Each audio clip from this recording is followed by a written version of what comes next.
Hello students, good morning. I am Ankant, your English teacher. Today in this video lecture, we shall understand the first poem prescribed in your literature book titled Dust of Snow, written by Robert Frost.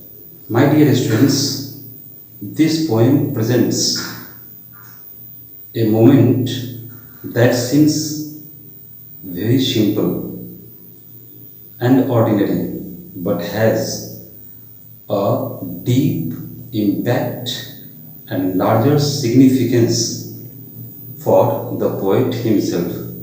Life is full of various opportunities and we have to learn sometimes a larger lesson from even the things of little importance. This too has happened in the life of the poem as per the contextual meaning of this poem.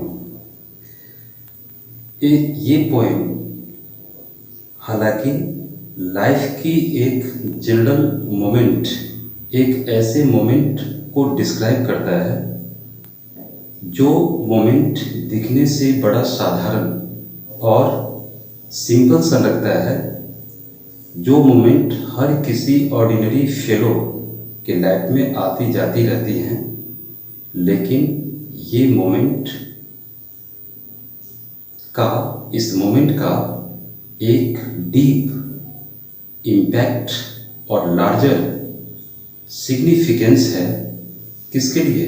Poet के लिए, poet के खुद के life के लिए। Poet certainly इस poem के माध्यम से एक ऐसे मोमेंट के बारे में डिस्क्राइब करना चाहते हैं जो ऑर्डिनरी पीपल के लिए सिंपल तो है, उनके लिए भी वो मोमेंट सिंपल ही था, लेकिन एक सिंपल मोमेंट ने किस तरह उनके लाइफ को चेंज कर दिया, उनके लाइफ में एक बड़ा सा ट्रांसफॉर्मेशन ले आया, उनके लाइफ को किस तरह बदल के रख दिया, ट्रांसफॉर्म कर दिया, और उस सिंपल से मोमेंट ने उन्हें किस तरह से उनके लाइफ में डीप इम्पैक्ट, गहरा प्रभाव छोड़ दिया, और इसका लार्जर सिग्निफिकेंस क्या है, उसी मोमेंट के बारे में पोएट यहाँ इस पोएम में डिस्क्राइब करना चाहते हैं। Let's start the poem by going through the first stanza that runs as follows. The way a crow swooped down on me, the way a crow swooped down on me, the dust of snow from a hemlock tree. The way a crow swooped down on me, the dust of snow from a hemlock tree.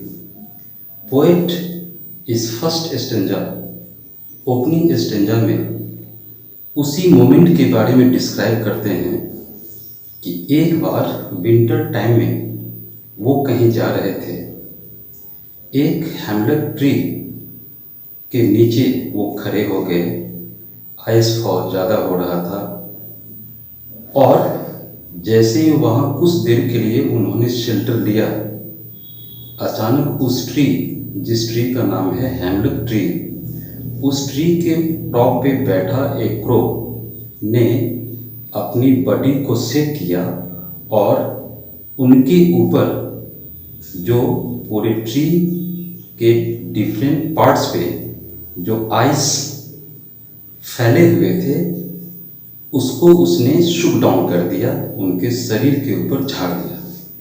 Okay, this was a very simple moment, but let's see how this simple moment has created a big and major transformation in his life. That was from the feeling of negativity into positivity, from the feeling of pessimism into optimism, और हम इसी poem के next stanza के through हम जानेंगे कि ये moment बड़ा ही सिंपल सा था। ये घटना उनकी लाइफ में बड़ी छोटी सी घटना थी, लेकिन इस छोटी सी घटना, उस छोटे से सिंपल मोमेंट ने किस तरह उनके लाइफ में एक मेजर ट्रांसफॉर्मेशन क्रिएट कर दिया, उसको हम जानेंगे। वो ट्रांसफॉर्मेशन जो उनके पास्ट नेगेटिविटी से प्रेजेंट और फ्यूचर के पॉजिटिविटी में बदल दिया, वो मोमेंट जिसने उनके पास्ट के पेसिमिस्टिक फीलिंग को ऑप्टिमिस्टिक फीलिंग में चेंज कर दिया, निराशावाद से आशावाद में बदल दिया और नकारात्मकता से सकारात्मकता में बदल दिया। Now we have to understand what that very simple moment was, which the poet thought it to be essential to describe in the poem. यहाँ समझना है कि वो कौन सा सिंपल मोमेंट था जिसको पोएट ने डिस्क्राइब करने की जरूरत महसूस की। तो जवाब है, that simple moment was the shaking of the hemlock tree by the crow। उस क्रो के द्वारा हेमलक ट्री को हिलाना, ये था सिंपल मोमेंट। ओके, जिस हैपनिंग का और जिस सिंपल मोमेंट का एक मेजर ट्रांसफॉर्मेशन होता है उनके लाइफ में, जिसको उन्होंने बड़ी ब्यूटीफुली और मेटाफोरिकली उन्होंने सेकेंड स्टेंजा या लास्ट कंक्लूडिंग स्टेंजा में डिस्क्राइब किया। ओके, यहां हमने एक वर्ड फर्स्ट स्टेंजा से दिया, हेमलक tree. It is what? It is a kind of poisonous tree. First opening stanza में यह भी समझना है कि how did the poet describe nature. Nature को उन्होंने किस तरह से, प्रकृति को उन्होंने किस तरह से डिस्क्राइब किया। He describes the nature may be appearing sometime very sad to some people। उन्होंने इस रूप में डिस्क्राइब किया फर्स्ट स्टेंजा के कंटेंट से कि ये प्रकृति कभी कभी कुछ खास परिस्थिति में कुछ लोगों के लिए बड़ा निगेटिव दिखता है। अब इस निगेटिविटी को मेटाफोरिकली कैसे उन्होंने एक्सप्लेन किया, तो there are two examples for describing the negativity और negative scene of the nature. प्रकृति के नकारात्मक दृश्य को डिस्क्राइब करने के लिए उन्होंने दो चीज़ों का सहारा लिया। First, the crow. क्रो क्या है?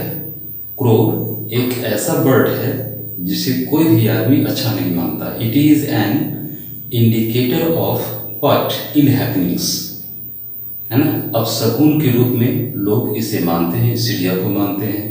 तो फर्स्ट नेगेटिव सिंबल का उन्होंने इस्तेमाल किया क्रो के लिए। The second, hemlock tree. Hemlock tree is what? It is a kind of poisonous tree that is not helpful to human life anyway. और ये हेमलक ट्री जो पॉइजनस ट्री होता है वो किसी भी रूप में ह्यूमन हेल्थ के लिए हेल्पफुल नहीं होता है। तो hemlock tree and crow are two examples of negativities that the poet described. Okay, let's go through the second and the last concluding stanza. Has given my heart a change of mood and shaped some part of a day I had lived. Once again, has given my heart a change of mood and shaped some part of a day I had lived. यहाँ एक word है lived. Lived means held one's feelings in regret. आप किसी special saddening situation में अपनी sorrows को, अपनी frustration को, अपने एंजाइटीज़ को जब वो कई घंटों तक दिल में दबा के रहते हैं, कई दिनों तक, उसे कहा जाता है रियूट। ओके, रिविंग। ओके, अब फर्स्ट स्टेंजा में उन्होंने क्या डिस्क्राइब किया? In the first opening stanza he truly describe what really had happened that very day in his life. First opening stanza में उन्होंने डिस्क्राइब किया कि उनके साथ उस पर्टिकुलर डे में हुआ क्या था, और क्या हुआ था उसको उन्होंने डिस्क्राइब किया एक क्रो, डस्ट ऑफ स्नो और हैमलक ट्री के एग्जाम्पल से। ओके, अब आगे नेक्स्ट और लास्ट स्टेंजा में वो बताने जा रहे हैं कि what resulted into his life because of that very happening of the day. उस दिन जो हुआ उसके बाद उनके लाइफ में क्या हुआ, क्या चेंजिंग आई। ओके, यहाँ पोएट बतला रहे हैं has given my heart A change of mood. यहाँ पोएट बतला रहे हैं कि उस दिन उस क्रो के द्वारा हैमलक ट्री पे जो स्प्रेड किया हुआ जो डस्ट ऑफ स्नो था उसको उसने थ्रो किया, शुक डाउन किया, बॉडी पे गिरा। This sort of simple happening changed his mood suddenly from what, from all negativity into positivity, from all pessimism into optimism. यहाँ ऊपर के ही दो लाइन में उन्होंने जो लैंग्वेज दी उससे स्पष्ट हो गया कि उस सिंपल हैपनिंग ने उनके लाइफ में एक पॉजिटिविटी भर जा गई, नेगेटिविटी के बजाय एक ऑप्टिमिज्म की फीलिंग पेसिमिज्म की फीलिंग के बजाय क्रिएट कर गया। Okay, that's why he describes has given my heart a change of mood, and now with as a result of that very happening his heart was totally changed. His heart was filled with the feeling of all optimism, all positivity, all new energy and enthusiasm। और उस दिन की उस छोटी घटना से उनके हृदय में अब निगेटिविटी के बजाय पॉजिटिविटी की फीलिंग भर गई, पेसिमिज्म की फीलिंग के बजाय ऑप्टिमिज्म की फीलिंग भर गई, निराशावाद की जगह पे आशावाद की फीलिंग आ गई, और उनके हार्ट में एक नई एनर्जी, नई उत्साह, न्यू इंथ्यूजिज्म की रियलाइजेशन होने लगी। Okay, this was the first result of that very happening of the day. And what was the second result of the same happening of the day? Second result जो था उसको भी उन्होंने लास्ट टू लाइन्स में describe किया। What is that? And saved some part of a day I had read. अब यहाँ last line में पोएट बतलाते हैं कि इस सिंपल से मोमेंट ने उनके लाइफ को इस कदर ट्रांसफॉर्म कर दिया कि जिस एंजाइटी यानी चिंता, जिस फ्रस्ट्रेशन यानी असफलता, जिस सॉरोज यानी दुख की फीलिंग को लेकर अभी तक अपने लाइफ के हर डे का सारा मोमेंट्स वो स्पेंड करते थे बेवजह उसके बारे में सोचने में, अब ऐसी फ्यूटाइल एक्सरसाइज ना हो, बेकार की बात ना हो, उससे उस घटना ने उन्हें बचा लिया।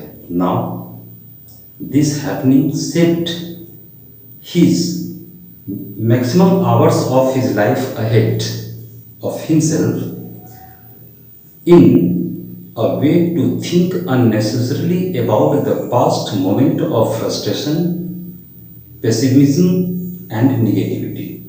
बेकार की बातों को सोचने से अब उस दिन की उस घटना ने बचा लिया, और अब उनके हार्ट और mind new ideas, new thoughts new resolutions और न्यू एनर्जी से भर गए. दिस वे दैट को change his life and he became very happy and re-energized. Okay, thank you for watching today's video lecture.